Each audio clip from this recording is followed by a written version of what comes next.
స్వాగతం. నేను జ్యోతి. ముందుగా హెడ్లైన్స్ చూద్దాం. నిర్దిష్టమైన పోషకాహారం, ఆరోగ్యకరమైన జీవన శైలితో హృదయ సంబంధిత వ్యాధుల నుండి బయటపడొచ్చు. ప్రపంచ హృదయ పరిరక్షణ దినోత్సవాన్ని పురస్కరించుకుని పలువురు వైద్య నిపుణుల సూచన.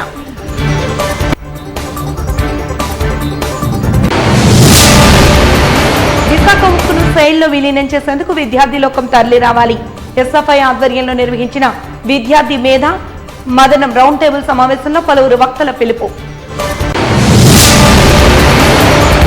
రాజకీయ ప్రయోజనాల కోసం కలియుగ దైవం వెంకటేశ్వర స్వామిని అపవిత్రం చేశారు.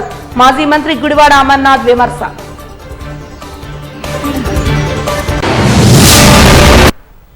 ఇక వివరాల్లోకి వెళ్తే, మానవ శరీరంలో హృదయం అత్యంత పదిలమైనదని దాన్ని పరిరక్షించుకునేందుకు ప్రతి ఒక్కరూ కృషి చేయాలని పలువురు వైద్య నిపుణులు సూచించారు. ప్రపంచ హృదయ దినోత్సవాన్ని పురస్కరించుకుని నేడు అపోలో హాస్పిటల్స్ ఆధ్వర్యంలో సాగర తీరంలో వాక్థాన్ను నిర్వహించారు. ఈ సందర్భంగా పలువురు వైద్యులు మాట్లాడుతూ తక్కువ పరిమాణంలో ఆహార పదార్థాలను తీసుకుంటూ తప్పనిసరిగా వ్యాయామాన్ని చేస్తూ హృదయాన్ని పరిరక్షించుకోవాలని పిలుపునిచ్చారు. కరోనా తర్వాత యువతలో కూడా గుండెపోటు సర్వసాధారణంగా కనిపిస్తోందని, దీనిని నివారించేందుకు తేలికపాటి ఆహారాన్ని తీసుకోవడం మంచిదన్నారు. కార్యక్రమంలో పలువురు వైద్య నిపుణులు, వైద్య విద్యార్థులు, యువత పాల్గొన్నారు.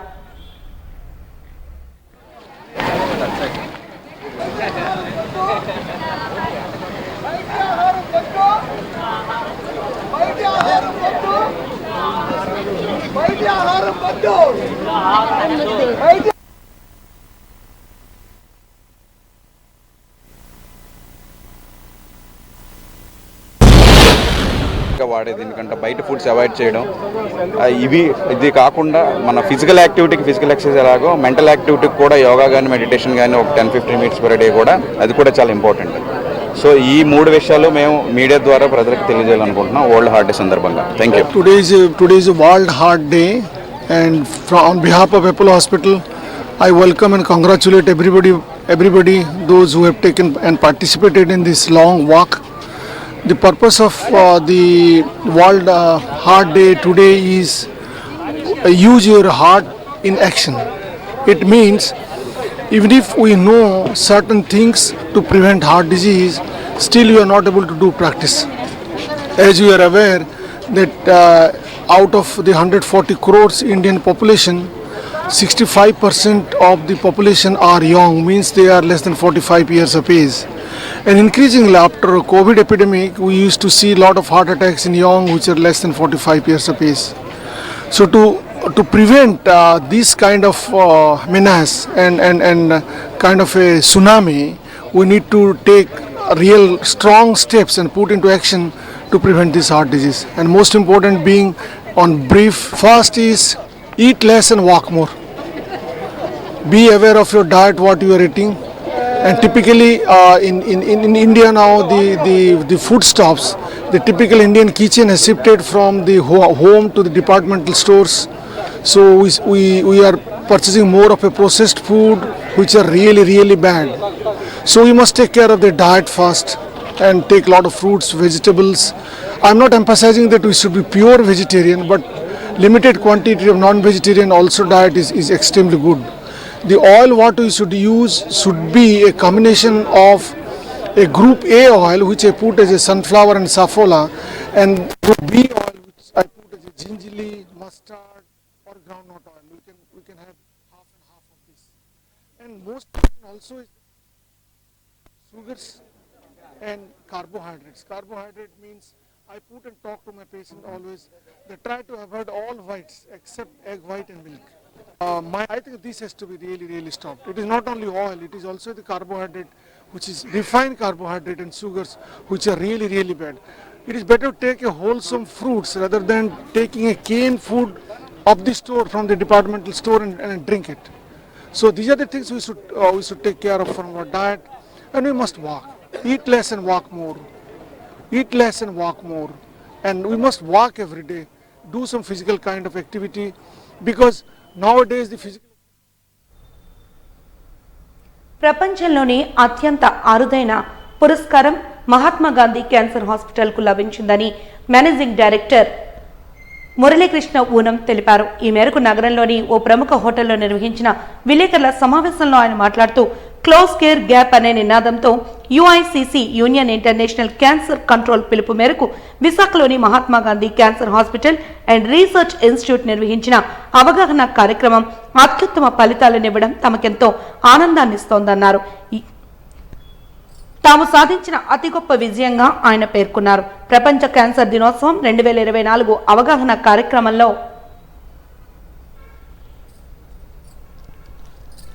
Mahatma Gandhi cancer hospital research institute ప్రపంచంలోని టాప్ 3లో ఒకటిగా గుర్తించబడిందని తెలిపారు. అంతేకాకుండా జెనీవా ప్రపంచ క్యాన్సర్ దినోత్సవ అంతర్జాతీయ వేదికపై తమ సేవలను అత్యుత్తమమైనవిగా గుర్తించినందుకు సంతోషాన్ని వ్యక్తం చేశారు. క్యాన్సర్పై ప్రజలు అవగాహన పెంపొందించడం, ఆధునిక శస్త్రచికిత్స విధానాల అమలు, రోబోటిక్ సర్జరీలో అత్యుత్తమ ఫలితాలు సాధించడం తమ ప్రత్యేకతగా చెప్పుకొచ్చారు. కార్యక్రమంలో సంస్థ సీఈఓ ఇతర సిబ్బంది పాల్గొన్నారు.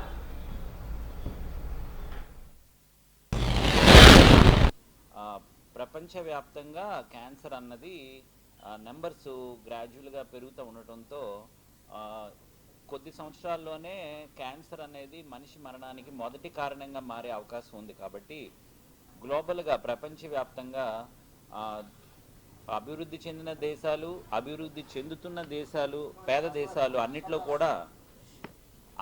కూడా ఈ క్యాన్సర్ నెంబర్స్ పెరగడం వల్ల గ్లోబల్గా చాలా కాస్ట్ కూడా గవర్నమెంట్ పెరుగుతుంది. చాలామంది దీని గురించి అవగాహన లేకపోవడం వల్ల చిన్న వయసులోనే క్యాన్సర్ బారిన పడి మరణించడం జరుగుతుంది. అందుకని దీనికి సంబంధించి world health organisation union international cancer control అనే ప్రోగ్రామ్ ఒక సంస్థను స్థాపించడం జరిగింది. యుఐసిసి అంటాము. ఇది WHO జెనీవాలో ఉంది కాబట్టి ఈ యుఐసిసి ఆఫీస్ కూడా జెనీవాలో ఉంటుంది. వీళ్ళు ప్రతి సంవత్సరం వరల్డ్ క్యాన్సర్ కాంగ్రెస్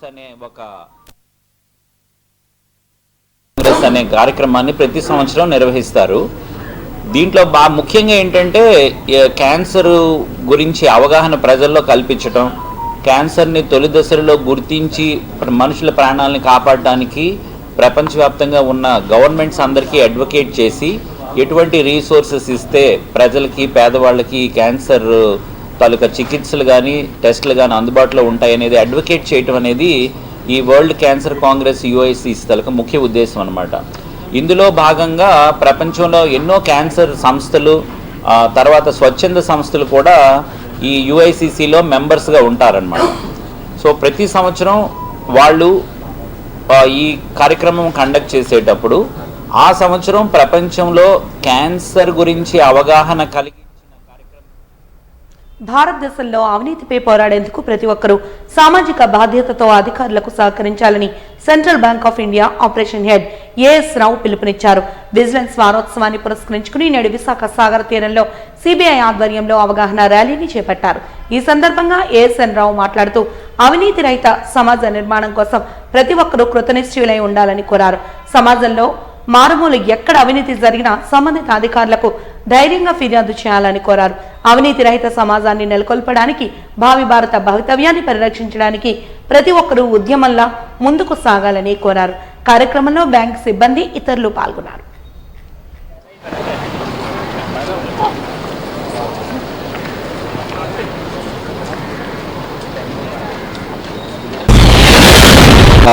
ఈ విజిలెన్స్ వీక్ అవుతున్నది. ఇప్పుడు మా సెంట్రల్ బ్యాంక్ సైడ్ నుంచి మేము కూడా ప్రజలందరికీ విజ్ఞప్తి చేసేది ఏంటంటే, ఎటువంటి మీ దీంట్లో మీ దృష్టిలో వచ్చినా లేదంటే ఎక్కడ కనిపించినా సరే అవినీతి అన్నది ఎక్కడ కనిపించినా ఇమ్మీడియట్గా మీరు ప్రజలందరికీ లేదా కన్సర్న్ ఆఫీసర్స్కి, కన్సర్న్ పర్సన్స్కి తెలియజేయండి. ఎక్కడ కూడా రూపాయి అవినీతి జరిగినా అది తెలియవలసిన బాధ్యత మనది. ఎక్కడ కూడా ఎటువంటి అవినీతి జరగకుండా చూడాల్సిన బాధ్యత ప్రతి పౌరుడికి ఉంది. సో దాన్ని ప్రజల్లోకి మరింతగా తీసుకెళ్ళడానికి మా సెంట్రల్ బ్యాంక్ తరఫున మేమందరం ప్రజలందరికీ కూడా విజ్ఞప్తి చేసేది ఏంటంటే, ఫైట్ అగెనిస్ట్ కరప్షన్ అన్నది మన దీంట్లో ఉండకూడదు. So I request all the citizens of India, please fight against corruption. మీరు మీ దృష్టిలోకి వచ్చిన ఎటువంటి అవినీతి ఎదుగైనా కూడా ప్రజలందరికీ తెలియజేయండి. కన్సర్న్ ఆఫీసర్స్ తెలియజేసి తీసుకెళ్ళి అది పెద్ద ఎత్తున ఒక ఉద్యమంలాగా ఇది చేసి we will keep our society as a clean one without corruption. Steel plant ప్రైవేటీకరణకు వ్యతిరేకంగా అక్టోబర్ 2న జరిగే భారీ ర్యాలీని విజయవంతం చేయాలని ఉత్తరాంధ్ర ప్రజా సంస్థ కన్వీనర్ వివి రమణమూర్తి పిలుపునిచ్చారు. ఉత్తరాంధ్ర ప్రజా సంఘాల నాయకులతో కలిసి పౌర గ్రంథాలయంలో ఏర్పాటు చేసిన మీడియా సమావేశంలో ప్రజా ఉద్యమ ర్యాలీకి సంబంధించిన వివరాలను వెల్లడించారు. కేంద్ర ప్రభుత్వం విశాఖ ఉక్కును ప్రైవేటు పరం చేయడానికి దూకుడు పెంచుతున్న సమయంలో ఉత్తరాంధ్ర ప్రజా సంఘాలు ఏకం కావాల్సిన సమయం ఆసన్నమైందన్నారు. విజయనగరం, శ్రీకాకుళం, విశాఖ జిల్లాల ప్రజా సంఘాలని కలిసి మహా ఉద్యమంలా డావా గార్డెన్స్ లోని అంబేద్కర్ విగ్రహం నుండి జీవీఎంసీ గాంధీ విగ్రహం వరకు పెద్ద ఎత్తున ర్యాలీగా ఉదయం 9 గంటలకు ప్రారంభమవుతుందని తెలిపారు. మనం చూస్తున్నాం, విశాఖపట్నం స్టీల్ ప్లాంట్ ని ప్రైవేటీకరణ చేసే విషయంలో కేంద్ర ప్రభుత్వం దూకుడు ఎక్కువ చేసింది. దీన్ని ప్రతిఘటించడానికి విశాఖపట్నంలోని శ్రీకాకుళం, విజయనగరం జిల్లాల్లోని మొత్తం ప్రజా సంఘాలన్నీ కూడా ఒక తాటి మీదకి వచ్చి ఈవేళ ఒక మహా ఉద్యమాన్ని నిర్మించాలని తలపెట్టింది. దీంట్లో భాగంగా అక్టోబర్ 2వ తేదీ పెద్ద ర్యాలీని నిర్వహించాలని తలపెట్టింది. ఎందుకంటే ఈరోజు రకరకాల వార్తలు విశాఖపట్నం స్టీల్ ప్లాంట్ గురించి ప్రచారం చేస్తున్నారు. ఓ పక్క శైలిలో కలిపేస్తున్నారు, ఏం పర్వాలేదు అని మరో పక్క ప్రైవేటీకరణ చేయట్లేదు, మేము ప్రకటన చేస్తున్నారు. ఏదో విధంగా దారి మళ్లించి దీన్ని నెమ్మదిగా ప్రైవేటీకరణ చేయాలనే కుట్రతో కేంద్ర ప్రభుత్వం ఉంది. దానికి పర్యవసానంగానే మేము చూసాం. నిన్న రాత్రికి 4290 మంది కాంట్రాక్ట్ లేబర్ని ఉన్న పలంగా రేపటి నుంచి పనిలోకి రావద్దు అని వాళ్ళ పాసులన్నీ కూడా, ఎంట్రీ పాసులన్నీ కూడా రద్దు చేయడం జరిగింది. అంటే ఒక పక్కేమో ప్రైవేటీకరణ లేదు, మేము రా మెటీరియల్ ఇస్తాం, బ్రహ్మాండంగా నడుపుతామని ఒక పక్క ప్రకటన చేస్తే, రెండో పక్కేమో ఇంతమంది 4290 మందిని ఒకే ఒక్క కలం పోటుతో తీసేయాలని దుర్మార్గపు ఆలోచనతో ప్రవర్తించారు. అయితే నిన్న రాత్రి ప్రజా సంఘాలన్నీ కూడా వారి గొంతెత్తి దీన్ని ఆందోళన కింద చేస్తామని హెచ్చరించడంతో కిందకి దిగి ఈ ఒక్కరోజుకి మాత్రమే ఆ ఆర్డర్ని నిలుపుదల చేశారు. అంటే ఈరోజు స్టీల్ ప్లాంట్ పరంగా వాళ్ళ ఎంట్రీ పాస్ అన్ని రద్దు చేశారు. కానీ వీళ్ళ దగ్గర ఉన్న పాసుల ద్వారా మాన్యువల్గా పంపించడానికి ఇవాళ ఒక్కరోజుకి అనుమతిస్తామని చెప్పి స్టీల్ ప్లాంట్ యాజమాన్యం చెప్తోంది. ఎట్టి పరిస్థితుల్లోనూ కూడా ప్రైవేటీకరణ కాకుండా ఉత్తరాంధ్ర జిల్లా ప్రజలందరూ కూడా ఎదుర్కోవడానికి సిద్ధంగా ఉన్నారు. దానికి మీరు చూశారు, ఇక్కడున్న అన్ని ప్రజా సంఘాలు కూడా మహా ఉద్యమం జరగడానికి ముందు మహా ఉద్యమం నిర్వహించడానికి కూడా మేమంతా కూడా సిద్ధంగా ఉన్నాం. అవసరమైతే జైలుకి వెళ్తాం, దేనికైనా సరే సిద్ధంగా వెళ్ళడానికి ఉండడానికి మేమంతా సిద్ధంగా ఉన్నాం. ప్రధాని నరేంద్ర మోడీ గత 6 నెలల క్రితం ప్రారంభించిన food safety authority of India laboratory పనితీరు సంతృప్తికరంగా లేదని బీజేపీ విశాఖపట్నం జిల్లా అధ్యక్షులు రవీంద్ర మేడపాటి అన్నారు. పెదవాల్తేరు ఈఎన్టీ హాస్పిటల్ దరి ఉన్న ఫుడ్ సేఫ్టీ ఆధార్ ఇండియా పనితీరును ఆయన పరిశీలించారు. ఈ సందర్భంగా రవీంద్ర మేడపాటి మాట్లాడుతూ కేంద్ర ప్రభుత్వ నిధులతో ప్రారంభించిన ఫుడ్ సేఫ్టీ ల్యాబొరేటరీలు పూర్తి స్థాయిలో వినియోగంలోకి రాకపోవడం దురదృష్టకరమన్నారు. ప్రస్తుతం తిరుపతిలో లడ్డూ కల్తీ విషయం చర్చనీయాంశంగా మారిందని, దేవాలయాల నుండి హోటల్స్ లో ఆహార పదార్థాల వరకు ప్రతిదీ తనిఖీ చేయాల్సిన ఆవశ్యకత ఉందన్నారు. ప్రజల ఆరోగ్యాలతో చెలగాటమాడే కల్తీపై పోరాడేందుకు ఫుడ్ సేఫ్టీ అథారిటీ సేవలు పూర్తి స్థాయిలో అందుబాటులోకి తీసుకురావాలన్నారు.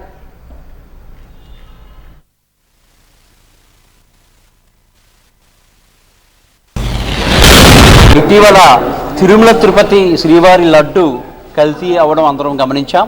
గత ప్రభుత్వం హయాంలో వారు కొన్న నెయ్యి ఏదైతే ఉందో అది కల్తీ అని, అది కొన్ని జంతువుల వ్యర్థాల నుంచి తీసిందని చెప్పి, కొవ్వు నుంచి తీసిందని చెప్పి మనకి నివేదిక రావడం జరిగింది. అది ప్రస్తుత రాష్ట్ర ప్రభుత్వం ఆరోపణ. దీంతో ఒక్కసారిగా భారతదేశం యావత్తు ఉలిక్కిపడింది. ఈ సందర్భంగా అసలు మనం ఎక్కడున్నాం, టెస్టింగ్ ల్యాబ్స్ ఎక్కడున్నాయి, అసలు ప్రొసీజర్ కరెక్ట్గా జరుగుతుందా లేదా అని ఒకసారి పరిశీలించేందుకు విశాఖపట్నం సంబంధించి ఇటీవల ఫిబ్రవరి నెలలో ప్రధానమంత్రి నరేంద్ర మోడీ గారు వర్చువల్గా ప్రారంభించిన FSAI అంటే food safety and standard authority of India ఆధ్వర్యంలో రాష్ట్ర ప్రభుత్వం చేత నడపబడుతున్న సంస్థ ఇది. ఇక్కడ స్టేట్ ల్యాబొరేటరీకి రావడం జరిగింది. అయితే దురదృష్టం ఏంటంటే 6 నెలల క్రితమే ఇది ప్రధానమంత్రి సాక్షాత్తు ప్రారంభించినా ఈ రోజు వరకు ఒక్క టెస్ట్ కూడా ఇక్కడ జరగలేదన్నది మనం గమనించాలి. ఇక్కడ టెస్ట్ చేయాల్సిన ప్రతి శాంపుల్ని కూడా ప్రైవేట్ ల్యాబ్స్ పంపించడం, 15 నుంచి 20 వేలు దానికి ఖర్చు పెట్టడం గమనించాలి మీరు. ఎందుకంటే ఇదంతా కూడా కేంద్ర ప్రభుత్వం సమకూరుస్తున్న నిధులు. పూర్తి స్థాయిలో దీన్ని పూర్తి చేయకుండా ప్రైవేట్ ల్యాబ్ పంపాల్సిన అగత్యం ఏమొచ్చిందన్నది మేము ఇక్కడ అధికారులను మేము అడుగుతున్నాం.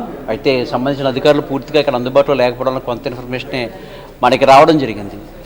రాష్ట్ర ప్రభుత్వాన్ని కూడా డిమాండ్ చేస్తున్నాం, ఇది అతి త్వరలోనే పూర్తి చేసి పూర్తి స్థాయిలో పనిచేసేందుకు సిద్ధంగా ఉంచాలని చెప్పి కోరుతున్నాం. ఒక్క దేవాలయాల్లోనే కాదు, ప్రతి హోటల్లోని కూడా పానీపూరి బండి కానివ్వండి, బజ్జీల బండి కానివ్వండి, ప్రతి చోట కూడా కల్తీ జరుగుతూ ఉండడం మనం గమనించాలి. అంటే వారు తెలుసో తెలియకో చేస్తున్నారు. మనం టెస్ట్ చేసి శాంపిల్స్ చూసిన తర్వాత వాటి యొక్క నిబద్ధత గురించి మనం చెప్పినప్పుడు వాళ్ళు కూడా మారుతారు. ఒక విషయం గమనించండి అందరూ కూడా, మనం ఈరోజు ఏమైతే స్ట్రీట్ ఫుడ్ తింటున్నామో, హోటల్కి వెళ్ళి ఫుడ్ తింటున్నామో, ప్రతి దాంట్లోనే ఇంచుమించు కొన్ని కల్తీ అవశేషాలు గమనించవచ్చు. వాటి వల్ల క్యాన్సర్ లాంటి రుగ్మతలు కూడా రావడం మనం గమనించవచ్చు. ఫ్యాటీ లివర్ కానివ్వండి, క్యాన్సర్ కానివ్వండి, ఇంకా అనేక కొలెస్ట్రాల్ పెరిగిపోయి హార్ట్ కంప్లైంట్లు కానివ్వండి, ఇవన్నీ కూడా రావడం జరుగుతుంది.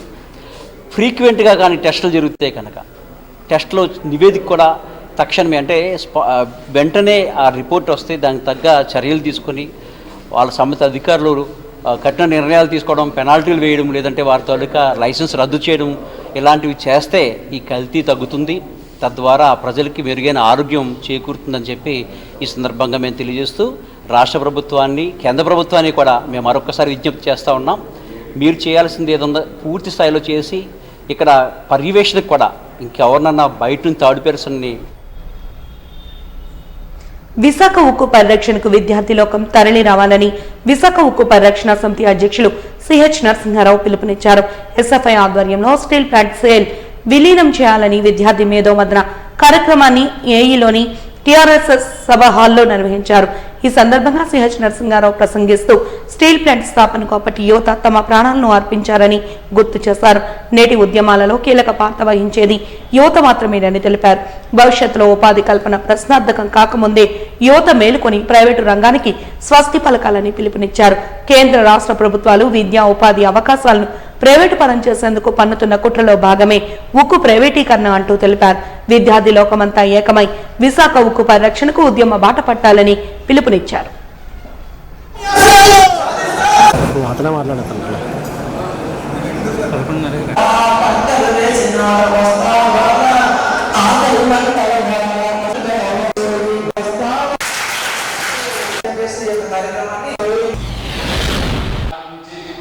స్టీల్ ప్లాంట్ ఉద్యమంతో నా చదువు అయిపోయింది. అదే సమయంలో జనతా పార్టీ అధికారంలో ఉండి 1000 కోట్ల రూపాయల బడ్జెట్తో స్టీల్ ప్లాంట్కి శాంక్షన్ చేసింది.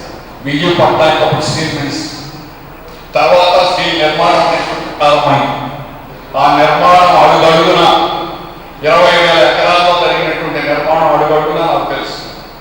అలాగే 64 గ్రామాలు ఖాళీ చేసి బయటకు వచ్చాయి. వాళ్ళకి పునరావాసం ఏర్పాట్ల దగ్గర నుంచి కూడా స్వయంగా నేను పాల్గొన్నాను. అట్లాగే స్టీల్ ప్లాంట్ ఉత్పత్తి ప్రారంభమైన దగ్గర నుంచి కూడా 88 నుంచి స్టీల్ ప్లాంట్ ఉత్పత్తిలో కూడా ప్రత్యక్షంగా అన్ని విభాగాల్లో ఏ రకంగా ఉత్పత్తి జరుగుతుందనేటువంటి విషయం కూడా తెలుసు. స్టీల్ ప్లాంట్ అనేది చూస్తేనే కానీ మీకు దాని విజన్, ఇంత గొప్ప పరిశ్రమ ప్లాంట్ ఉంటుందా అనేది కూడా నేను చదువుకునే రోజుల్లో ఇలాంటి నేను జీవితంలో చూస్తాను అనుకునేవాడిని. సోవియట్ భూమిలో ప్రారంభించినటువంటి దాన్ని 80 దగ్గరకు వచ్చేసరికి నిర్మాణం ఆపకుండా ఆగిపోయింది. భారతదేశంలోనే కాదు ప్రపంచంలోనే అత్యంత నాణ్యమైనటువంటి స్టీల్ మనం ఉత్పత్తి చేస్తున్నాం. కానీ దానికి డబ్బులు లేని వల్ల కేంద్ర ప్రభుత్వం ఇవ్వాలి. మిగిలినటువంటి కేంద్ర ప్రభుత్వం రంగంలో ఉన్నటువంటి స్టీల్ ప్లాంట్ అంతకుముందు వచ్చిన వాటన్నింటికి పెట్టుబడి కేంద్ర ప్రభుత్వం ఇచ్చింది. అది బిలాయ్ స్టీల్ ప్లాంట్, బొప్పాలో steel plant, Rourkela steel plant, Durgapur 4 major steel plant. తర్వాత సేలం స్టీల్ ప్లాంట్ వచ్చి చిన్నది. మన వైజాగ్ స్టీల్ ప్లాంట్ తో పోలిస్తే ఒక చిన్న డిపార్ట్మెంట్ అంతా కూడా మన సేలం స్టీల్ ప్లాంట్.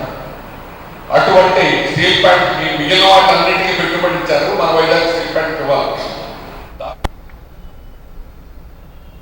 ఉన్నత ప్రమాణాలు పాటిస్తూ ఉత్తమ సేవలను అందిస్తూ సకల సౌకర్యాలను కల్పిస్తూ విశాఖపట్నం నగరాన్ని విదేశీ పర్యాటకానికి చిరునామాగా నింపుతామని దానికి తగ్గ అన్ని రకాల చర్యలు చేపడతామని జిల్లా కలెక్టర్ ఎంఎన్ హరీంద్ర ప్రసాద్ పేర్కొన్నారు.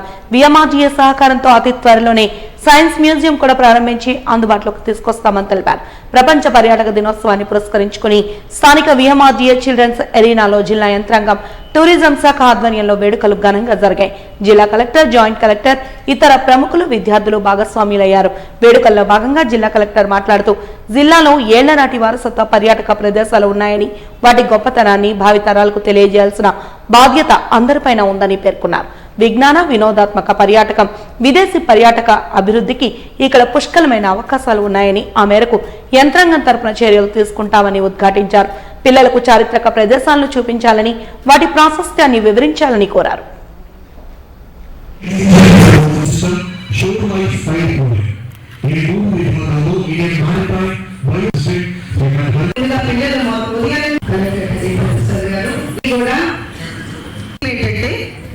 టూరిజం అండ్ ఈసారి టూరిజం అండ్ అని ప్రపంచవ్యాప్తంగా ఈరోజు మనమందరూ కూడా వరల్డ్ టూరిజం డే సెలబ్రేషన్స్లో భాగంగా ఈ మంచి కార్యక్రమాన్ని జరుపుకుంటున్నాము. So firstly I would like to thank Balakondalarao గారు for making her time to be here today along with their children who performed brilliantly. చాలా బాగా చేశారు. So I personally thank them for that. అదేవిధంగా ఈరోజు చాలా కాంపిటీషన్స్ మనము కండక్ట్ చేయడం జరిగింది. దాన్ని సంబంధించిన అవార్డ్స్ కూడా ఇవ్వడం జరిగింది. I congratulate all the children who came first, second and third, and also wish good luck to all those children who took the consolation prizes. I also congratulate all the winners of the photography contest and the videography contest. Chala baga undedi. I just saw those photos before walking into the hall. There is so much talent. Mana madhilo manchi talented kids are there, adults are there. It is time to recognize and reward those talent, and today is one such day where we have made a small effort to recognize that.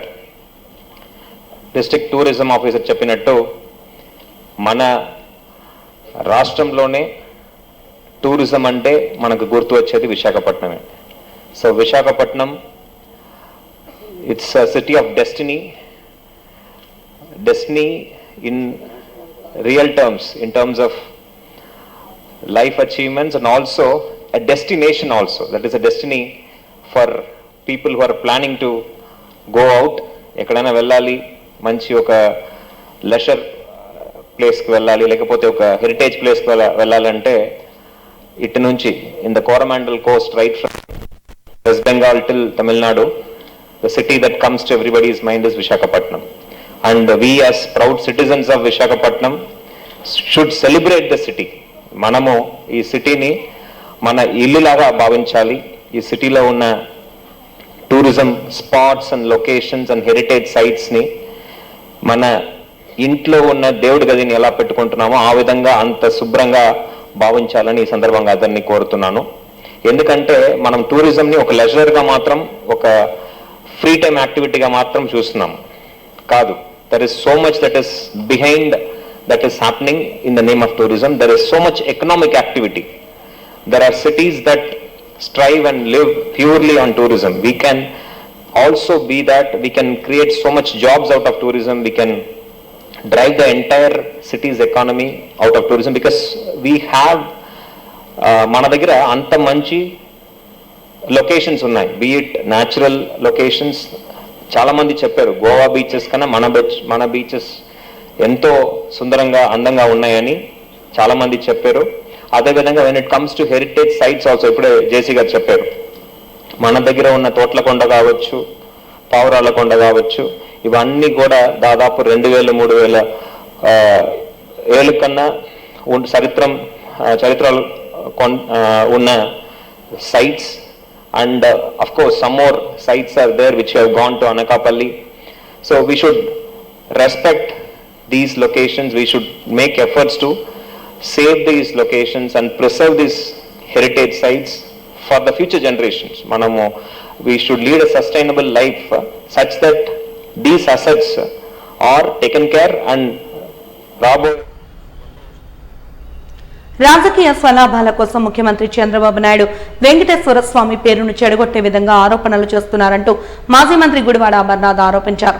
మాజీ ముఖ్యమంత్రి YS Jaganmohan Reddy ఆదర్శాల మేరకు దేవాలయాల్లో ప్రత్యేక పూజలు నిర్వహిస్తున్నట్లు ఆయన తెలిపారు. ఈ నేపథ్యంలో రుషికొండలోని శ్రీ వెంకటేశ్వర స్వామి ఆలయం ముందు ప్రత్యేక పూజలను నిర్వహించారు. అనంతరం గుడివాడ మాట్లాడుతూ ఎన్నికల్లో ఇచ్చిన ఏ హామీని చంద్రబాబు నిలబెట్టుకోలేదన్నారు. వరద బాధితులను ఆదుకోవడంలో విఫలమయ్యారంటూ దుయ్యబట్టారు. ప్రజల అదృష్టం కోసం లడ్డూ కథను తెరపైకి తీసుకొచ్చారని గుర్తించారు. అనంతరం కార్యక్రమంలో ఎమ్మెల్సీ వారుద్దు కళ్యాణి, మాజీ ఎమ్మెల్యే వాసుపల్లి గణేష్ కుమార్ తదితరులు కూటమి ప్రభుత్వ తీరుపై విరుచుకుపడ్డారు.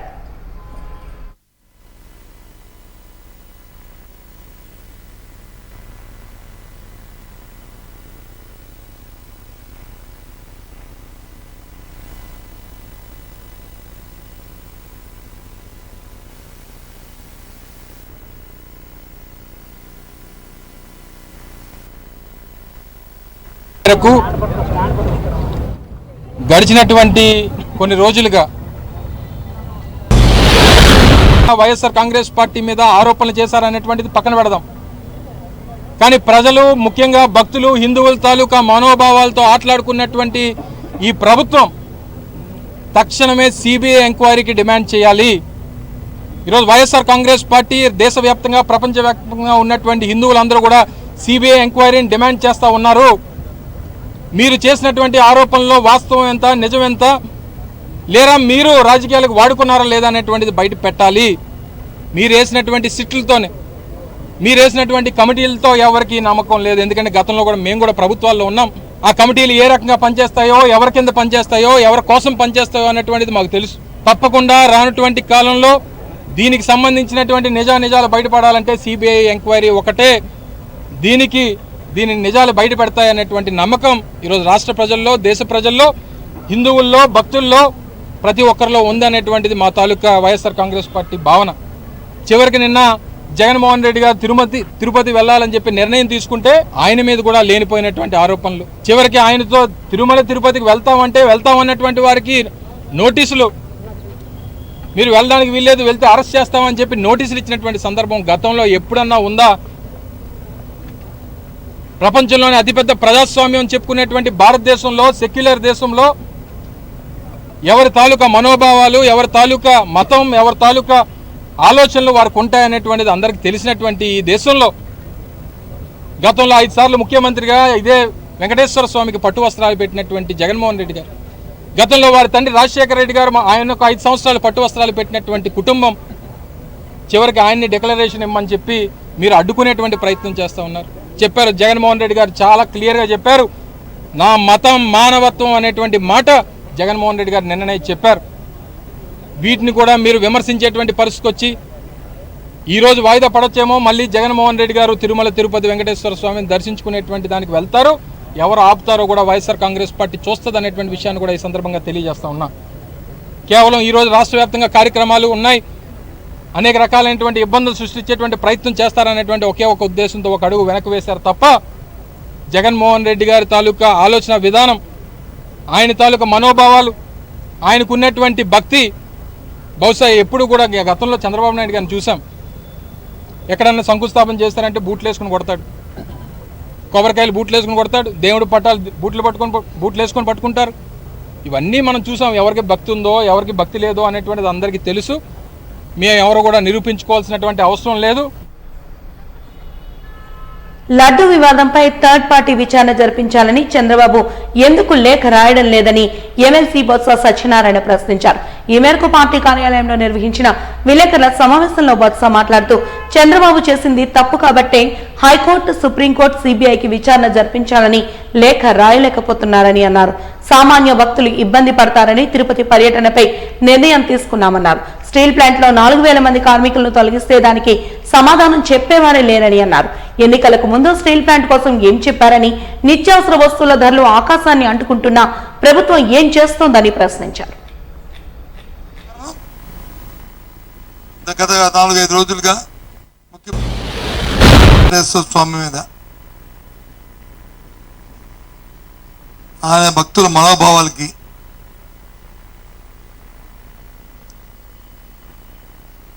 ఇబ్బంది కలిగే విధంగా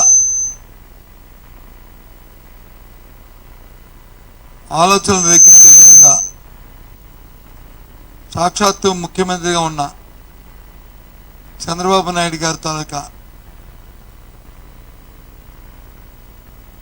ఆయన ప్రవృత్తికి సాక్షాత్తు ఆ దేవదేవుణ్ణి వెంకటేశ్వర స్వామిని ఆయన స్వార్థ రాజకీయాల కోసం వారి ప్రసాదాల మీద ఆరోపణలు తీసుకొచ్చి ఒక గందరగోళమైన పరిస్థితిని భక్తుల్లో కల్పించిన నేపథ్యంలో ఇవాళ మా అధ్యక్షుడు ఇందాక చెప్పిన విధంగా మా పార్టీ ఆ దేవుణ్ణి దర్శించుకొని ప్రార్థించుకొని అయ్యా ఈ అపచారాన్ని మన్నించు, మా ముఖ్యమంత్రి ఈ రాష్ట్రంలో నీ మీద వేసిన నిందల నిరాపణలకి ప్రజలకి ఏ ఇబ్బంది రాకుండా చూడు, ఇది వ్యక్తిగతంగా ఆయన వ్యక్తిగతంగా ఈ కార్యక్రమాన్ని తీసుకో, ప్రజలు మాత్రం నీ చల్లని చూపుతో నీ దయతో వారందరికీ మంచి జీవితాన్ని ఇవ్వమని ఆశీర్వదించమని మేమందరం ఈ రాష్ట్ర ప్రజానీకం తరఫున కోరడం జరిగింది. మనం చూస్తున్నాం ముగించే ముందు హెడ్లైన్స్ మరొకసారి చూద్దాం. నిర్దిష్టమైన పోషకాహారం, ఆరోగ్యకరమైన జీవన శైలితో హృదయ సంబంధిత వ్యాధుల నుండి బయటపడొచ్చు. ప్రపంచ హృదయ పరిరక్షణ దినోత్సవాన్ని పురస్కరించుకుని పలువురు వైద్య నిపుణుల సూచన.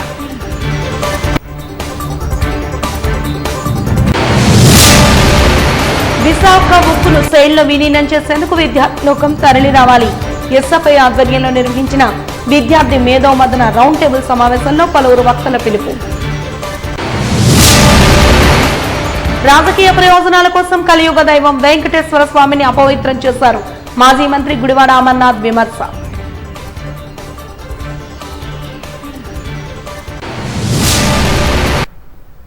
వాజీ న్యూస్ ఇంతటితో సమాప్తం. నమస్కారం.